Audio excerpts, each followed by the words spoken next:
Anne Boleyn and Elizabeth I were two of the most famous women in British history, their stories as familiar as they are compelling. We all know of Henry VIII's obsessive love for Anne, turning to bitter disappointment when she failed to give him a son, and her bloody death on the scaffold 3 years after being crowned queen. Elizabeth barely spoke of her mother, and it's commonly assumed that she thought about her even less. This is quite understandable. Elizabeth was less than 3 years old when the Calais swordsman severed her mother's head at the Tower of London on 19th May 1536. Even while Anne lived, Elizabeth had seen little of her, instead experiencing the traditional upbringing for a royal infant, established in a separate household far removed from her parents at court. By contrast, Elizabeth couldn't say enough about Henry VIII. The many references that she made to her dearest father, and the way in which she tried to emulate his style of monarchy when she became queen, support this view. The truth, though, is both more complex and more fascinating. Exploring Elizabeth's actions both before and after she became queen reveals so much more than her words. From these, it becomes clear that she not only revered her mother, but spent the rest of her long life and reign trying to rehabilitate Anne's reputation. Henry married Anne Boleyn in secret in January 1533, even though his marriage to his first queen, Catherine of Aragon, had not yet been dissolved. There was good reason for his haste. Anne was already pregnant. She was crowned amid spectacular pomp and pageantry in June, and in August, she and the court travelled to Greenwich Palace for the birth. Anne was not an obviously maternal woman. Her forthright, ambitious, and occasionally vicious nature was more suited to the political arena than the royal nursery. But Elizabeth's birth seemed to change all of that. From the beginning, Anne lavished affection upon her newborn infant and could hardly bear to be apart from her. Day and night she would not let this daughter of hers out of her sight, observed a contemporary chronicler. Whenever the Queen came out in the royal palace where the canopy was, she had a cushion placed underneath for her child to sit upon. As royal tradition dictated, though, at the age of just 3 months, Elizabeth was established in her own household at Hatfield, 20 miles from the court in London. Thereafter, she seldom saw her mother. Although Anne visited when she could, court business demanded her presence, not to mention the pressing need to produce a male heir. In January that year, Anne had miscarried for the 3rd time. Henry had long since tired of her, and had already lined up Jane Seymour as his 3rd wife.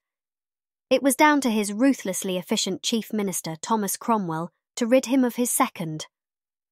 Having been condemned on trumped-up charges of treason, adultery and incest, Anne gave a speech on the Tower scaffold. This feisty, outspoken queen might have been expected to rail against the injustice of her fate. Instead, she had nothing but praise for her estranged husband and meekly accepted that she must die. This was all for her daughter, whom she hoped Henry would now look upon kindly. "Why, Governor, how happit yesterday Lady Princess and today but Lady Elizabeth?" Anne's daughter demanded of her governor, Sir John Shelton, shortly afterwards. Even at only 2 years and 8 months old, this precocious young girl quickly realised that something was badly amiss. For the rest of her childhood, Elizabeth was neglected by her father, especially after the birth of his precious jewel, Edward, in 1537. Although she could have had few, if any, memories of her late mother, it was during those years that Elizabeth developed a fascination with Anne. While the rest of the kingdom remembered the king's 2nd wife as the concubine and great whore, Elizabeth grew to revere her mother's memory. When, around 1545, Henry VIII commissioned a portrait of his family, the 11 or 12-year-old Elizabeth took the daring step of wearing her mother's famous A pendant, when she sat for the artist. She knew that her father wanted no reminders of the woman whom he had condemned for adultery and treason, but her feelings for Anne were too strong to be ignored.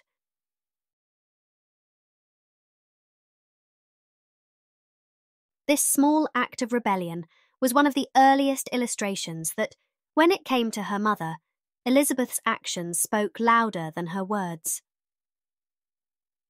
Elizabeth came to the throne upon Mary's death 4 years later, in 1558. At last, she could begin in earnest the work of rehabilitating her mother.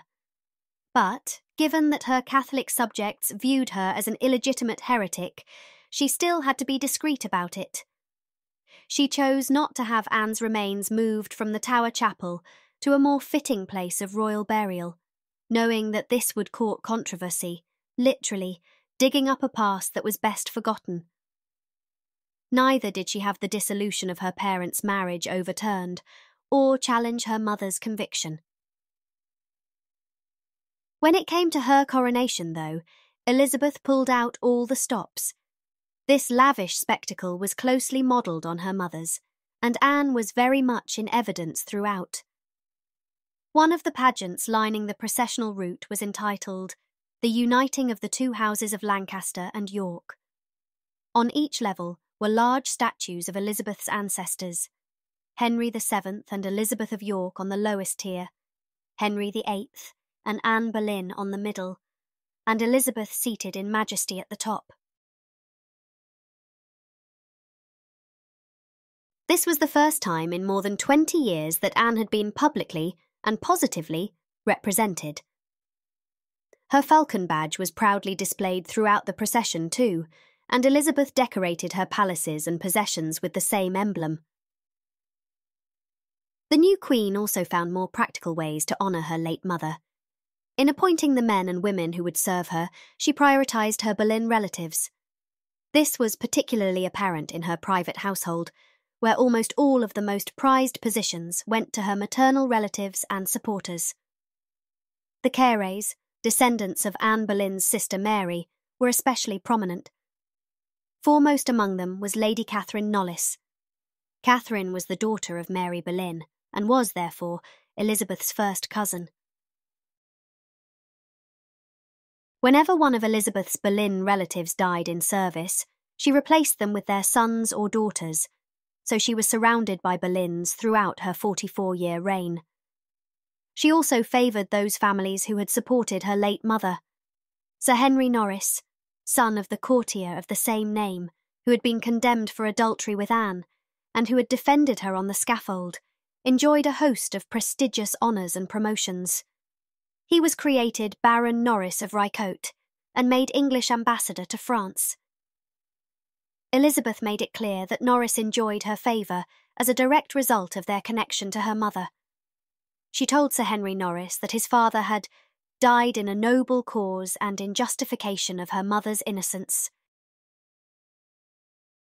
As Elizabeth's reign progressed, she became ever more her mother's daughter. Like Anne, Elizabeth did not conform to the social conventions that made women subordinate to men in almost every aspect of their lives. Instead, she was determined to command her own destiny, famously declaring, "I will have but one mistress here, and no master."